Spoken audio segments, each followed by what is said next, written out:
Hello guys what's up, so back to another vlog. Today is the 14th of December और अभी सुबह के बज रहे हैं 10। टाइटल पढ़ के आपको थोड़ा सा आइडिया तो हो गया है कि इस वीडियो में क्या होने वाला है, बट रिमेंबर थोड़ा सा ही आइडिया है बिकॉज आज मैं काफ़ी सारी बातें करने वाला हूँ related to fitness, related to wrestling and everything. अभी प्लान कुछ ऐसा है, एक्चुअली मैं अभी सो के उठा हूँ because yesterday night I had Instagram live और वो थोड़ी लेट खत्म हुई। उसके बाद द वीडियो एंड ऑल उसकी प्रोसेसिंग में थोड़ा काफ़ी ज़्यादा टाइम लग गया, तो मुझे सोने में थोड़ा डिले हो गया था, इसलिए मैं इतना लेट उठाऊँ। मैं डेली इतना लेट नहीं उठता, मैं डेली 9 बजे नहीं उठता, 8:45 पे उठता हूँ, तो चलेगा। अभी प्लान कुछ ऐसा है, अभी जाएंगे जिम, वहाँ पे जाके पहले थोड़ा वर्कआउट करेंगे, देन एक स्पेशल गेस्ट हैं जिनको मैं वीडियो में ऐड करूँगा, उनके बारे में जानेंगे, उनसे बातें करेंगे काफ़ी सारी। तब तक के लिए स्टे ट्यून्ड और अब सीधा मिलेंगे जिम में।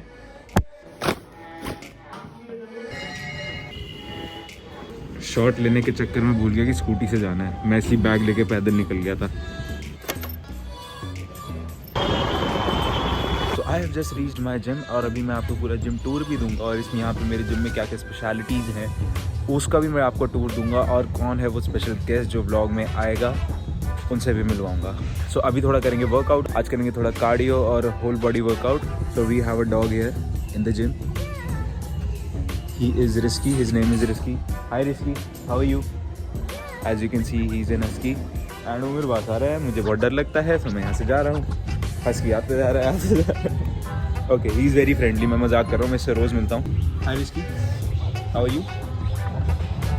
That's it, बेटा, that's it. Okay, so let me give you a quick tour of my gym. Basically मेरे जिम की सबसे अच्छी बात ये है कि जो बाकी जिम्स का प्राइम टाइम होता है, दैट इज जब बाकी जिम्स में काफ़ी ज़्यादा भीड़ होती है, तब मेरा जिम पूरा खाली होता है। So it's around 9:45 right now और मेरा अभी पूरा जिम इट्स एम्प्टी, मतलब एक भी पर्सन नहीं है यहाँ पे।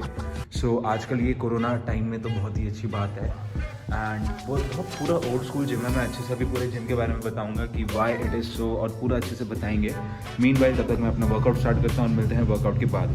यहाँ करूँ कैसे? अच्छा, यहाँ करूँ।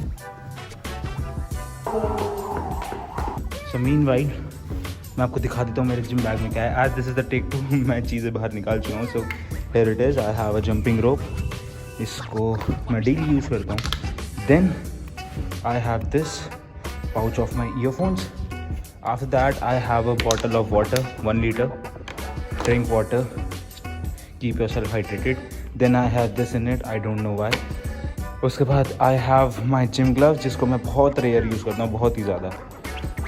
And then at last I have my resistant band, इसको भी मैं डेली यूज़ करता हूँ। This a level 8 resistant band by the way. And inside the pocket, inside it I have a mask. After that in this pocket I have my spikes. जो लोग cricket खेलते हैं उन्हें पता होगा, जैसे फुटबॉल में स्टड्स होते हैं, those are of rubbers, and cricket में ये स्पाइक्स होते हैं जो शू के नीचे लगते हैं, and these are made of metals. And ये क्रिकेट खेलने के लिए भी लगाते हैं, और ये ठाकुर ने भी शोले मूवी में लगाए थे गब्बर को मारने के लिए। If you got the sarcasm. या दैट्स इट, यही सब है मेरे बैग में। Now back to the workout. Hi guys, so back to the vlog. आज है 19th ऑफ दिसंबर और ये व्लॉग मैं 5 दिन बाद क्यों कंटिन्यू कर रहा हूँ, इसके पीछे बहुत सारे रीजंस हैं। एक्चुअली 14th ऑफ दिसंबर को मेरी एक मीटिंग आ गई थी शो की, तो मुझे उस मीटिंग के लिए जाना पड़ा। एंड उसके बाद जो गेस्ट हैं हमारे जो इस वीडियो में आने वाले हैं, उनकी और मेरी मतलब कोऑर्डिनेशन नहीं हो पा रही थी, टाइमिंग में थोड़ा इशू हो रहा था। So today finally 19th of December हम ये व्लॉग कंटिन्यू कर रहे हैं, और अब without any further adieu video start करते हैं और इस वीडियो को पूरा करते हैं। फाइनली हम शूट कर रहे हैं आज। Cut to cinematic video intro.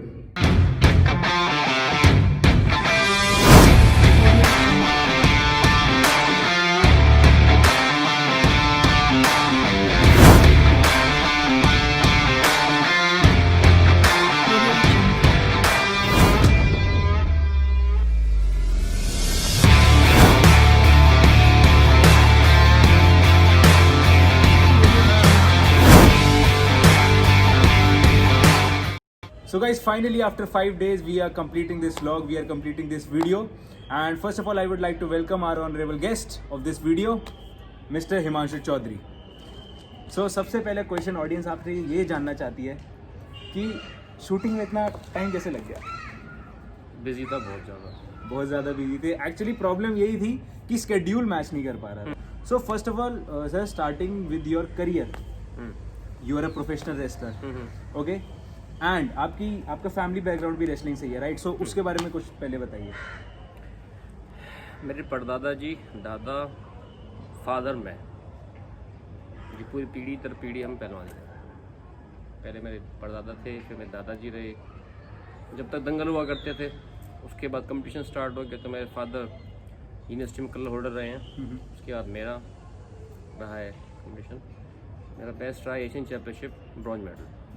And colour आपने बोला कलर जो यूनिवर्सिटी में जो रेगुलर 3 साल मेडल लेते हैं वो कलर होल्डर बोलते हैं। कलर होल्डर मैं और मेरे फादर दोनों कलर होल्डर है 14 चरण सिंह यूनिवर्सिटी से। सो बेसिकली ये जो कलर है ये वो मेडल्स के कलर की बात होती है, राइट? प्रॉब्लम बोलते हैं इस चीज़ को, जिनके 3 साल रेगुलर मेडल आते हैं, ग्रेजुएशन में जिनके रेगुलर 3 साल मेडल आते हैं उनको कलर होल्डर। सो एक प्रोफेशनल टर्म है जो कलर।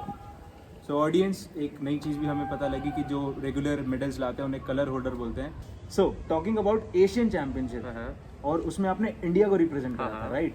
एंड आपने उसमें ब्रॉन्ज मेडल जीता था। सो फर्स्ट ऑफ ऑल ये काफ़ी बड़ी बात है, एंड इसकी जर्नी के बारे में कुछ बताइए। ये 2004 की बात है, मैं और हमारा जो इंडिया टीम गई थी तो अलमाटी कजाकिस्तान में कंपटीशन हुआ था। फर्स्ट बाउट ही मेरी वहाँ ख़राब हो गई थी, उसके बाद मैं रिपेचेज राउंड में आके मेरा ब्रॉन्ज मेडल मैंने लिया। फर्स्ट क्या खराब हो गई थी? फर्स्ट बाउट ही मेरी ख़राब हो गई। बाउट ही एक और प्रोफेशनल बाउट। बाउट मतलब क्या होता है? बाउट कहते हैं हम फाइट, नॉर्मली आप किसी बात को फाइट कहते हैं, जैसे फाइट हो गया। तो मार्शल जितने भी स्पोर्ट्स हैं जैसे जूडो हो गया, रेसलिंग होता है, इस चीज़ को हम बाउट कहते हैं। ओके, सो फाइट को प्रोफेशनल टर्म में अगर और हम बोले जाएं तो उसे बाउट कहते हैं।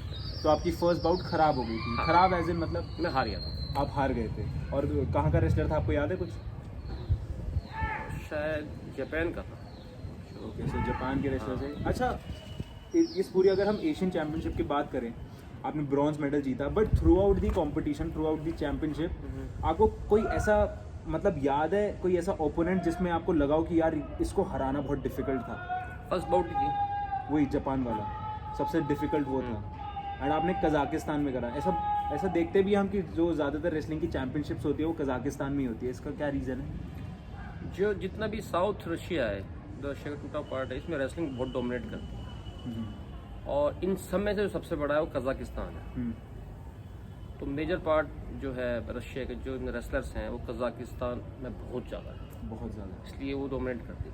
इसके बाद 2004 के बाद आई गेस एक आपकी लाइफ में एक ऐसा मोड़ आया जिसमें आपको रेसलिंग छोड़नी पड़ी, राइट? 2004 में ये कंपटीशन के बाद इंटर कॉलेज टूर्नामेंट था मेरा हाथरस में।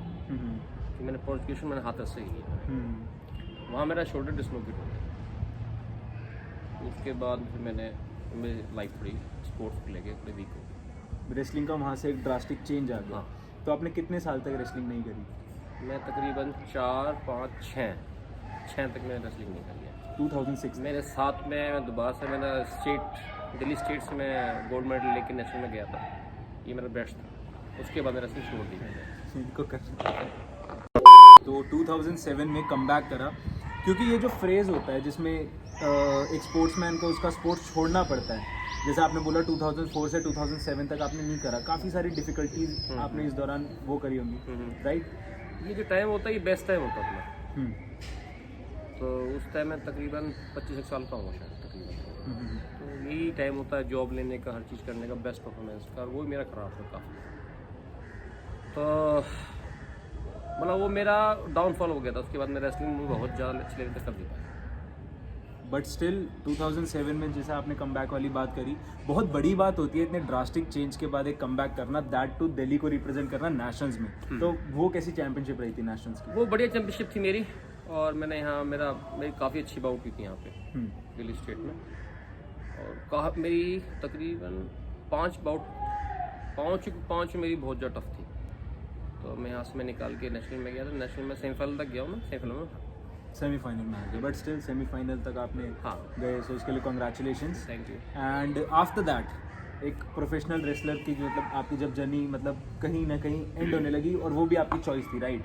ऐसा कुछ नहीं था कि फैमिली प्रेशर की वजह से या कुछ, आपका एक पर्सनल डिसीजन था कि अब मुझे रेसलिंग शायद प्रोफेशनली नहीं करनी। उसके बाद फिर आपने क्या परस्यू करा एज अ प्रोफेशन? उसके मेरी शादी होगी 2007 में। ओके।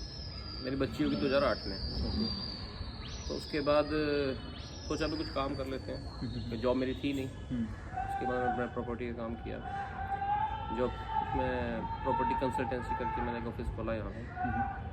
तो तीन चार साल उसमें काम किया। 2012 में मैं दोबारा से, मेरा जो शोल्डर ख़राब हो गया था, जो ऑपरेट था एक्चुअली, वो दोबारा से मैंने उसको ठीक करना चालू किया। और 2012 से लेके आज तक मैं रुका नहीं हूँ। 2012 से कंटिन्यू ट्रेनिंग कर रहा हूँ मैं फिटनेस को लिए। सो 2012 से मतलब अब 8 साल हो गए हैं इस बात को। मैंने एक दिन भी रेसलिंग अपनी एक्सरसाइज नहीं छोड़ी है। सो 2012 से जो लोग कंसिस्टेंसी की बात करते हैं कि हम कंसिस्टेंट नहीं हो पाते, वो सब बहाने हैं। क्योंकि हमारे पास एक एग्जाम्पल है जीता जागता, जो 8 साल से हर दिन ट्रेनिंग कर रहे हैं और एक भी दिन छुट्टी नहीं करी। राइट, अगर आप अपनी एज बताना चाहते हो publicly, what is your age? मेरा बॉर्न 79 है 79 और मेरी ऑलमोस्ट 41-42 है। सो 1979 की पैदाइश है आप। हाँ, एंड अभी अगर आपकी एज लगाई जाए तो इट्स अराउंड 41 और 42। 41 और 42। सो अभी काफ़ी सारे लोग आपकी बीएड देख के अंदाज़ा लगा रहे होंगे 50 प्लस हैं, बट ही इज़ ओनली 41 और 42। एंड जो हम बात कर रहे हैं 8 साल से आप कॉन्टीन्यूसली कर रहे हैं, मतलब आप 32 ईयर या 31 ईयर से कॉन्टीन्यूसली आप रेसलिंग कर रहे हैं। सो फॉर दोस्त जो बहाने बनाते हैं कि हमारे पास टाइम नहीं है या कुछ ऐसा, प्लीज़ थोड़ी मोटिवेशन तो इससे आपको मिलनी चाहिए ज़रूर। एंड आफ्टर दैट, जितना मैं आपको पर्सनली जानता हूँ, you have also done law, आपने लॉ की भी डिग्री ली है और वो बहुत रिसेंट में हुआ है। हाँ, मेरी पिछले महीने। सो मतलब इसके पीछे क्या रीज़न था? आपको मतलब सीखना बहुत पसंद है या क्या? मुझे पढ़ना ठीक लगता है। पढ़ना ठीक लगता है? हाँ, ठीक लगता है कि मैं ऐसे पढ़ता रहूँ। तो मैंने ग्रेजुएशन की है और उसके मैंने पोस्ट ग्रेजुएशन की है आगरा यूनिवर्सिटी से। उसके बाद चौधरी ट्रेनिंग यूनिवर्सिटी मैंने लॉ पूरी कर लॉ पूरी कर ली है। And talking about this beautiful property, इसकी क्या स्टोरी है? ये कब एस्टैब्लिश हुई, क्या आइडिया था इसके पीछे? ये 74 में दादाजी ने को यहाँ पे सेटअप किया था। ये पहले सेटअप हमारे खेत थे पीछे बाहर की तरफ वहाँ था। तो 74 में एक्वायर हो गए थे तो गवर्नमेंट ने ले लिए, तो फिर यहाँ हम लोग सेटअप बना दिया। मेरे फादर ने यहीं किया, मैंने भी यहीं किया ट्रेनिंग पूरी, आपकी एशियन चैम्पियनशिप की, नेशनल्स की सारी ट्रेनिंग यहीं यहीं हुई। किया। So we have a authentic, जिसको हम देसी अखाड़ा बोलते हैं, मिट्टी वाला अखाड़ा भी है और हमारे पास एक मैट वाला अखाड़ा भी है। एंड दैट टू, हमारे पास अखाड़े के साथ साथ हमारे पास एक जिम भी है। सो आपने इन दोनों चीज़ों को एक कंबाइन करा, आपने एक मिक्सचर करा है। और ऐसा मिथ है मार्केट में, ये सारी ऑडियंस भी हमारी इस बात से एग्री करेगी, कि रेसलर्स जो होते हैं वो एकदम रियल स्ट्रेंथ में बिलीव करते हैं। रेसलर्स काफ़ी ताकतवर होते हैं, ये सबको पता है। एंड रेसलर्स जिम वाली बॉडी को इतना वो नहीं मानते, दे से कि वो आर्टिफिशियल आर्टिफिशियल स्ट्रेंथ होती है, दिखावा है, ऐसा कुछ। तो आपका क्या टेक है ये अखाड़ा वर्सेस जिम में? ओके, ये दोनों स्पोर्ट्स अलग अलग है। जिम को हम बेसिकली बॉडी बिल्डिंग से जोड़ते हैं। अब ये फिटनेस जुड़ने लगा है, पहले ये सिर्फ बॉडी बिल्डिंग से जुड़ता था। दोनों स्पोर्ट्स ही अलग है। जो बॉडी बिल्डिंग है वो शो गेम है। उसमें एक आपका मसल्स बड़ा होना चाहिए, सुंदर दिखना चाहिए। रेसलिंग में ऐसा कुछ नहीं है। रेसलिंग में आपको जो चीज़ चाहिए वो प्योर चाहिए, बिल्कुल कोर चाहिए। जो चीज़ मतलब बेस्ट से बेस्ट आपकी मसल्स में होना चाहिए। ना आपकी मसल्स बड़ी हो कोई मतलब नहीं है, पतली है कोई मतलब नहीं है, आपकी मसल्स स्ट्रेंथ होनी चाहिए। जब आप किसी दूसरे स्पारिंग पार्टनर से लड़ते हो तो अगर हम ये मानते हैं हमारे में 100% ताकत है, उसमें भी 100% ताकत, हम एक 100% से 100% लड़ते हैं। उसमें हमारी जो मसल्स हैं वो हमारा बेस्ट परफॉर्मेंस का होना चाहिए। हम ना हमारा सिस्टम होना चाहिए कि हम जो है मसल्स मोटा हो पतला हो, कोई मतलब नहीं, स्ट्रेंथ होनी चाहिए। स्ट्रेंथ होनी चाहिए, उसमें कोई बॉडी पॉस्चर ऐसा नहीं है कि आपको जाके सुंदर दिखना है, आपकी बॉडी को सुंदर दिखना है। बेसिकली मैट पे आपको परफॉर्म करना है। हाँ, तो उसके लिए आपको स्ट्रेंथ चाहिए, वरना सामने वाला अपनी स्ट्रेंथ दिखा के आपको पटक देगा, राइट? सो ऐसी कोई आपकी लाइफ की फाइट रही हो जो आप मतलब, दो चीज़ें हैं इसमें, या तो ऐसी कोई फाइट जिसमें आपको हो कि यार मैं बहुत खुशकिस्मत हूँ कि मैंने ये फाइट लड़ी, और एक कोई ऐसी फाइट जिसमें आपको लगा काश ये फाइट मैं ना करता।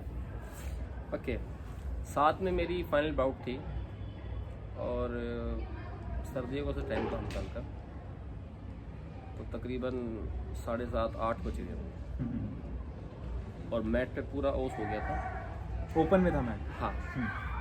तो ये अच्छी वाली बताऊँगा। अच्छी वाली फाइट है। तो वो पूरी जो मेरी बाउट चली और उसमें पैर फिसलते रहे पूरी बात उसके लिए मेरा पूरा यहाँ कट लग गया था यहाँ पे। ओके, तो वो बहुत मज़ेदार थी। मज़ेदार। हाँ, आप जीते थे वो? हाँ मैं जीता। आप जीते थे। और अबाउट वो ऑलमोस्ट स्विमिंग करते अच्छा, वो पानी में ओके, स्लाइड रही वो। एंड ऐसी फाइट जो आप कह रहे खराब हैं। बाउट ये थी कि एक कंपटीशन था हमारा रांची में, नेशनल चैम्पियनशिप थी। तो उसमें एक मेरी बाउट आनी थी। तो उस टाइम मुझे किसी ने कहा कि ये बाउट उसको दे दो, अभी मुझसे बाउट ना लो। मैं जितने भी सारे कलीग्स थे मुझे सबने मना किया, पर मेरा बैड लक था, पता नहीं क्या हुआ, मैंने उसको बाउट दे दी। मैं उससे बाउट नहीं। उस दिन के बाद मैं रेसलिंग कभी अच्छा नहीं लगा। तो कभी भी कुश्ती से दगेबाजी नहीं करनी चाहिए, हमेशा लॉयल रहना चाहिए। मैंने गलती करी, मैंने भुगतना। जो लोग मुझे सुन रहे हैं या देख रहे हैं, जो पहलवान है, कभी भी कुश्ती से दगाबाजी मत करना, कभी नहीं छोड़ने वाली आपको ये। इससे हमेशा लॉयल रहना, एकदम लॉयल रहना हमेशा पूरी लाइफ, क्योंकि यही चीज़ आपको एक जो आपका सक्सेस वाला पॉइंट है आपको वहाँ तक ले जाएगी, राइट। सो ये अभी हिमांशु चौधरी तो बोल ही रहे हैं, साथ साथ में इनका एक्सपीरियंस बोल रहे हैं। सो इस चीज़ को अगर आप इम्प्लीमेंट कर दोगे तो वो आपके लिए चेरी ऑन द केक हो जाएगा।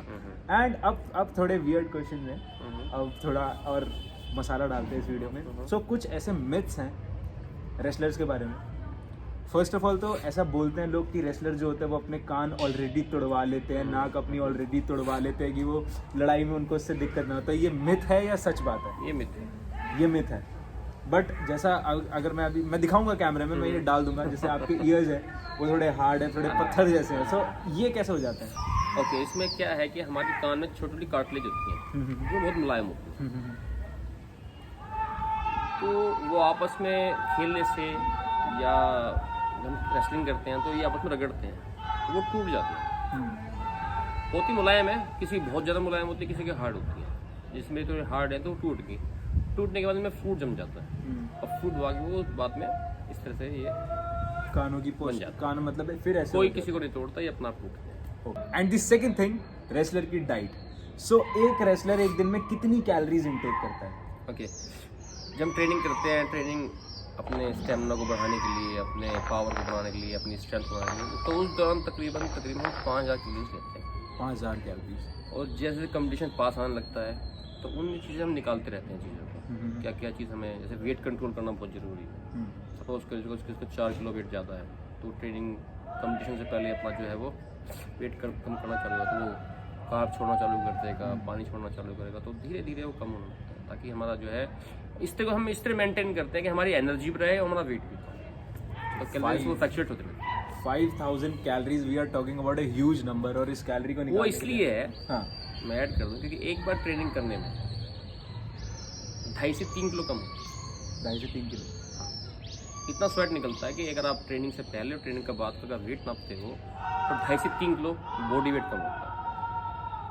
तो ये बहुत बड़ी बात है, क्योंकि लोगों के महीने साल निकल जाते हैं वेट कम करने में। और रेसलिंग की एक ट्रेनिंग में एक सिंगल टाइप ट्रेनिंग में, सिंगल टाइम सिंगल टाइम मतलब कितने घंटे का चलता होगा? तकरीबन 3 घंटे के आसपास। सो एक 3 घंटे की फुल ट्रेनिंग में 2.5 से 3 किलो आपका बॉडी वेट कम हो जाता है। अच्छा, काफ़ी लोग इसको ये सोच रहे होंगे कि ये तो शॉर्टकट है, हम रेसलिंग शुरू कर देते हैं। तो इसका कोई शॉर्टकट नहीं है। मतलब हम ये सोच सकते हैं कि उन 3 घंटों में बॉडी की क्या हालत जो लोग होती है। 3 घंटे कर रहे हैं वो अपने बेस्ट लेवल पे होते हैं, अपने बेस्ट लेवल पे होते हैं। दैट मीन्स कि चलो मैं तो नहीं करने वाला ये। सो येस्टरडे जब आप मैट पे आप मैट पे कुछ रेसलर्स को ट्रेन कर रहे थे, सो उस ट्रेनिंग के बाद कि मैं बिल्कुल श्योर हो गया। मैं थोड़े मतलब मन में था कहीं ना कहीं, लेकिन मैं कल उसके बाद श्योर हो गया कि मैं रेसलिंग नहीं कर सकता, क्योंकि the type of training that you were doing and जो रेसलर थे वहाँ पे जिस तरीके की वो वर्कआउट कर रहे थे, उछल कूद कर रहे थे, और मैं देख सकता था कि वो मेरे से मैं समझ सकता हूँ कि रेसलर्स मुझसे ज़्यादा कितने एनर्जेटिक हैं, कितना स्टैमिना उनमें, कितनी ताकत है। और उनकी ऐसी हालत थी कि अगर 1 घंटा और ट्रेनिंग चले तो शायद एम्बुलेंस में उनको ले जाना पड़ता था। तो मेरे मन में से तो ये थॉट चला गया। But still, if you are looking for a professional wrestling center, so we are here. भैया सेंटर के बारे में कुछ बताइए, हमारे ब्यूटीफुल प्रॉपर्टी के बारे में। शाहदरा में ही मेरा रेसलिंग सेंटर है, और यहाँ पे 2 तरह के स्पोर्ट्स होते हैं, रेसलिंग और पावर लिफ्टिंग। Power lifting. और पावर लिफ्टिंग को मैं पर्सनली पसंद करता हूँ, इसलिए पावर लिफ्टिंग भी है। ये दीप सिंह अखाड़े के नाम से सेंटर है और आपको ये शादरा में शादरा में मेरा नंबर है। और बाकी सारी जितने भी इन्फॉर्मेशन है वो आपको डिस्क्रिप्शन में मिल जाएगी। अगर आपको जिम ज्वाइन करना है, आपको अगर रेसलिंग ज्वाइन करनी है, तो आप यहाँ पे आ सकते हैं। तो प्लीज एनरोल, आइए, बहुत मजे करेंगे। ईस्ट दिल्ली में लोकेटेड है, शादरा में, जैसा भैया ने बताया। एंड ऑल्सो भैया का एक यूट्यूब चैनल भी है। किस नाम से भैया, आप ही बता दीजिए। ये wrestlers way of living, wrestlers way of living. अगर आप देखना चाहते हैं कि रेसलर्स का वे ऑफ लिविंग क्या है, उसकी ट्रेनिंग, उसका फूड, उसका रहन सहन, तो please subscribe to his channel. और इसके साथ ही दोस्तों मैं भी कोशिश कर रहा हूँ रेगुलर होने की यूट्यूब पे। अगर आप ऐसी और भी व्लॉग्स देखना चाहते हैं, कमेंट करिए, लाइक करिए, शेयर करिए। और अगर आप नए हैं इस चैनल पे तो सब्सक्राइब करिए। So with this ladies and gentleman, me Ram Mishra magic signing off. Please take a bow for Himanshu Chaudhary. Thank you so much भैया फॉर डूइंग दिस।